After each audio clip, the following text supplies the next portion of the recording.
just for me, it's about being humble, and it's just about keeping relationships up with everybody, and just letting everybody know that no matter how big this gets, like I'm always here, and I know that Wayne gave me a shot.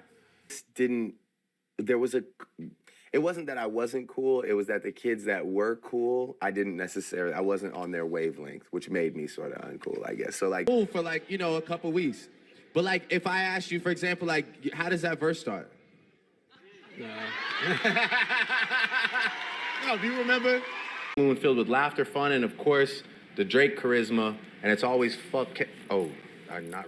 Let's have a conversation about legacy. Now, you see the video, you see the title, you see the thumbnail. You're like, man, this dude in this channel, all he talks about is Drake.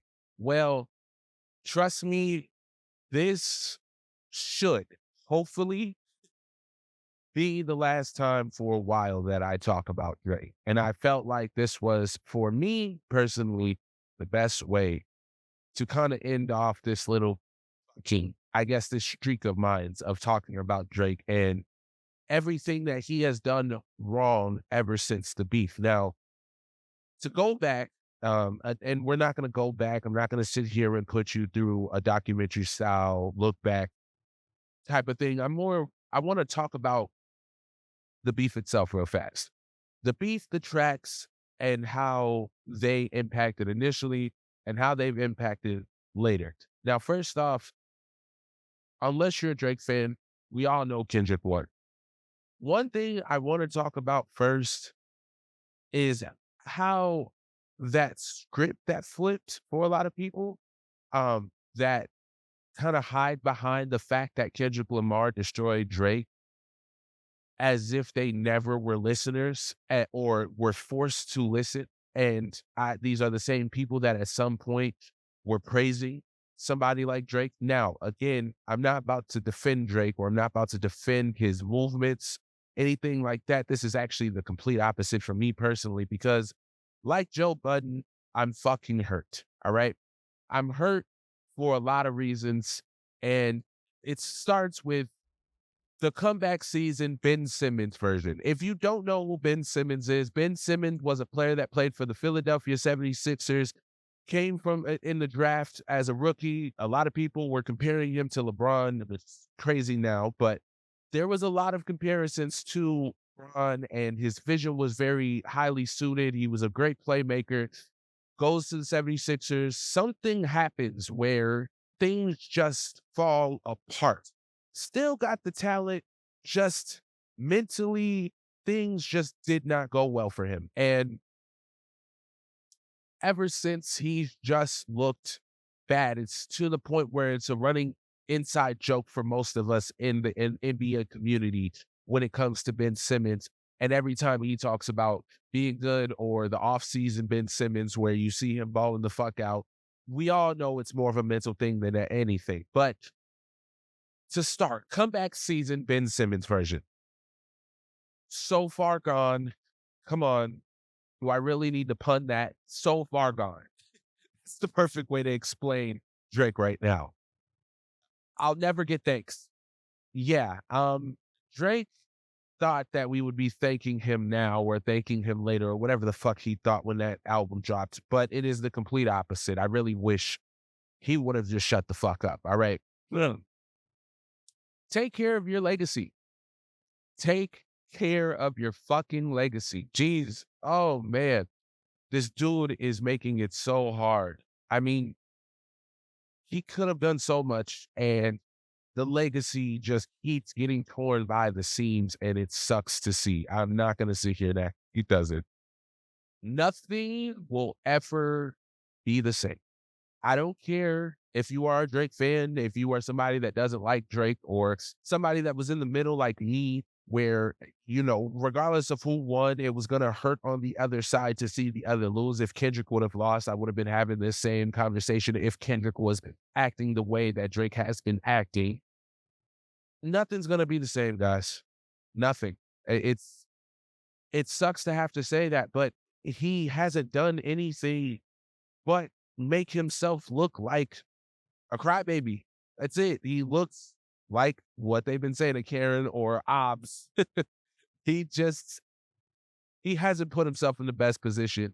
And we're going to talk a lot about why, but I'm going to continue on it. If you read this, my image is tarnished. Yep, that man's image is done. It's over with for the whole the side, the mafioso, the I got it like that. I can flex these certain things. That Drake is over with. I don't care if he drops one of the hardest tracks that involves that. I'm not going to listen with those same ears that I once listened to. I'm just not. Drake did it to his goddamn self. Again, this is why we're having this conversation about legacy. This is not a time to be alive. This is genuinely not a time to be alive. Oh man, like he's he's just put himself in a position, and that position is really hard to come back from. I feel like he again hasn't really put forth the effort to show that he can gracefully lose. He can't. I mean, we give credit to those that are sore losers and come back and win the Jordans, the Kobe's of the world. If we're talking about the sports world, Jay is another one that, he lost in his rap battle and was able to come back gracefully, even to a certain extent. I don't know if this is a name I should be saying. Nope, I'm not going to say that in the same conversation. I'm going to say the name, but I'm not going to say it in the way that I was about to say it. But Meek is another one at a point was coming back with like his album coming out, what I forgot what the album was called, but with 1942 flows with it wasn't Rico. Rico wasn't on there. I think Still Bad was on there. But he had his comeback, and it was because he took his shit on the chin.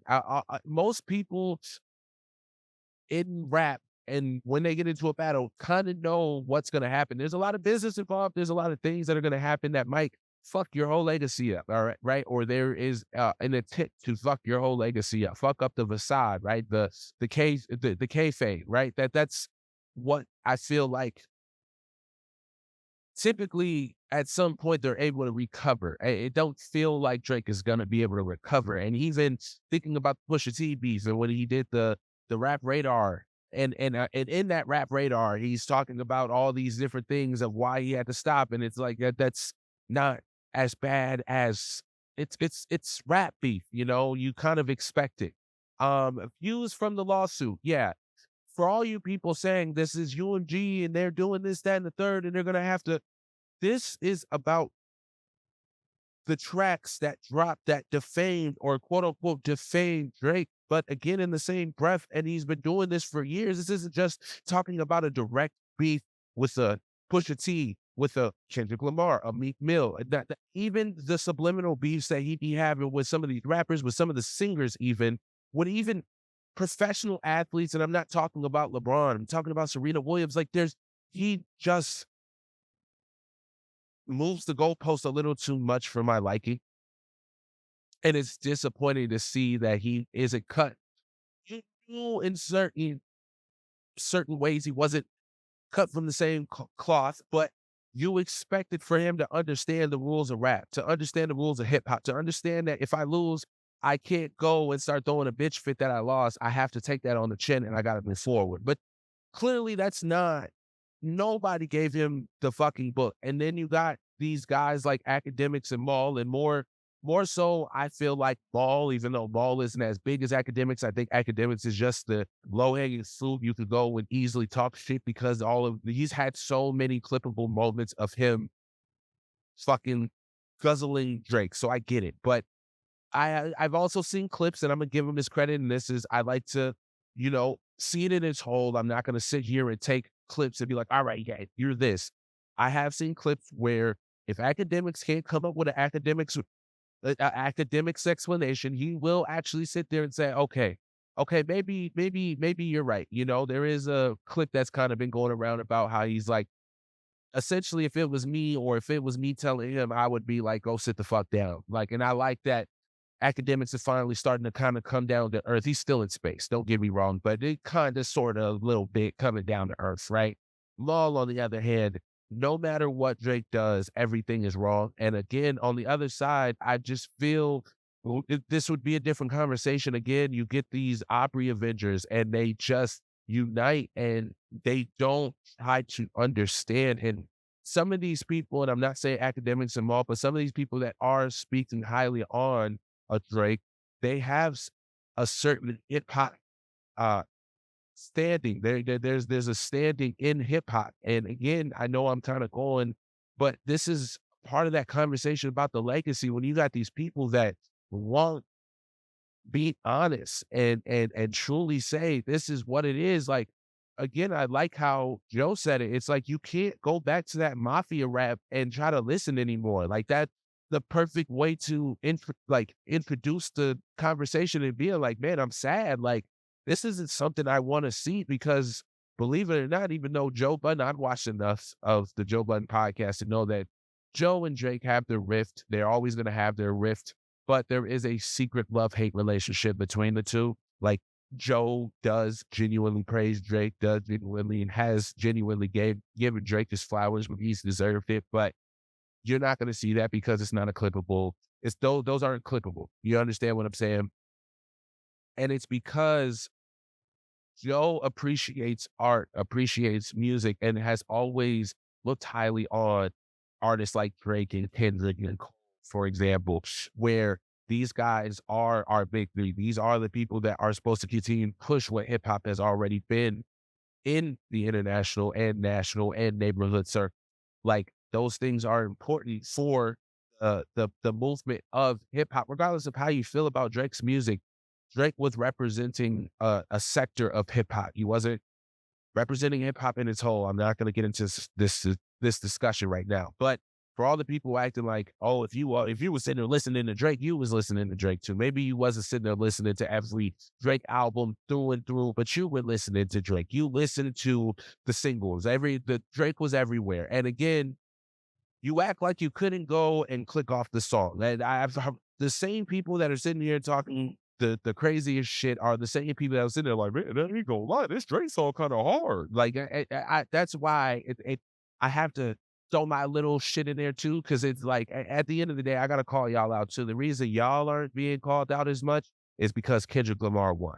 Is because Kendrick is in a position. If Drake won, if Drake was in that position where Drake won, there would still be those people. There was just people that wanted to see Drake go, and if Drake didn't go, it would have just been status quo. That's what I feel like, right? I do think there are genuinely people like Fantano, for example, is somebody that has always expressed not this disdain towards Drake necessarily, but he's always expressed that musically he's not as he doesn't I don't want to say enjoy his music because there is a reason. There is a musical and a listener reason for why, right? And we know that fucking Fantano, the busiest music nerd, goes and listens to a lot of music. So there is a certain respect to his opinion. And again, you get these content creators and these hip hop media outlets that, they've been waiting on this. And with this happening, it has put you know, this damper. But ultimately, guys, as I sit here and sound like I'm blaming the rest of the world, it's Drake. Drake did it all to himself. Drake allowed for Not Like Us to only continue to boil and steam as Kendrick Lamar sits and eats cereal while watching cartoons. Like, there is a lot that Drake did that put him in this precarious situation where, I mean, quite honestly, even if Kendrick did Not Like Us, you get that last little earthquake aftershock, and then we move forward. Drake puts out good music, those bangers that we're used to, and we're having a different conversation. But instead, Not Like Us just seems like it's going to be remembered as one of the greatest diss tracks of all time, not because of necessarily the content on it. I mean, it's a banger. It's a bang at the end of the day. But the way that Drake responded to it, or the lack of response, the way that he has approached it, and again, all of the not fuck wittable, these things don't bother me. Having Yachty go on to Andrew Schultz podcast and be like, hey, I don't even think he's that bothered. Like he looks and not even looks anymore. He is bothered. These things have fucked with his mind. He does lose sleep over these things, and again, these could have been things that were put into tracks. Again, I'm not that person that subscribes to that Irish freestyle as much as I hated that sat there and was talking about NBA players over these rappers and people that can actually respond on track. It I'd rather him do that than to do this. This is beyond me, and it makes it hard to go back to listen to all of those tracks that I named. And it makes him look like he has no life. Anyways, y'all, I'm gonna get up out of here. Drake tarnished his legs. Drake tarnished a lot of what he built up for himself.